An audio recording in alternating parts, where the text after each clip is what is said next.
Hello friends नमस्कार जय Jagannath teach with KP आपण मानक स्वागत जनाऊँच। आज वीडियो मु आपण मानक ओडिशार टॉप 10 करंट अफेयर्स विषय में पढ़ाई जाऊँगी। दयाकोरी आपण मैंने मो चैनल को जो सब्सक्राइब करना एवं मो चैनल सब्सक्राइब करूँ और पाखे थी बेल आइकन प्रेस कर दिंतु जहाँद्वारा कि मुझे नुआ नुआ वीडियो अपलोड करी आपन नोटिफिकेशन सर्वप्रथम पाइपर।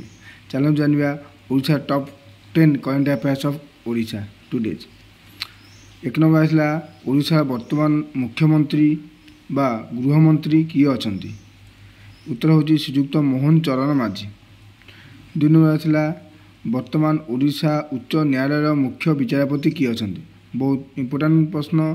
उत्तर होची श्री हरीश टंडन। तीन नंबर प्रश्न किए वर्तमान ओडिशार पुलिस डीजी बा पुलिस महानिर्देशक अछंती। उत्तर होची आईपीएस जोगेश बहादुर खुरानिया। पे आपण जानते आगु को ओडिशा पुलिस रिक्रुटमेंट हवा जाऊँगी बहुत जल्दी डीजी ताको प्रिफर कर बहुत खूब शीघ्र रिक्रुटमेंट प्रोसेस आरंभ हो। दयाकोरी आबे आपण पढ़ापढ़ी स्टार्ट कर दिंतु।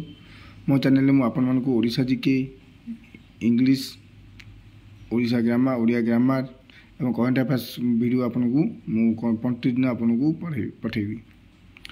4 नंबर आसला ओडिशा मानव अधिकार आयोग अध्यक्ष किए अछंती। न्यायाधीश शत्रुघ्न पुजारी। मन थे भुवनेश्वर सत्यनगर अवस्थित। नेक्स्ट आसला किए वर्तमान ओडिशार महिला कमिशन अध्यक्ष अछंती। उत्तर होची श्रीमती शोभना महांती।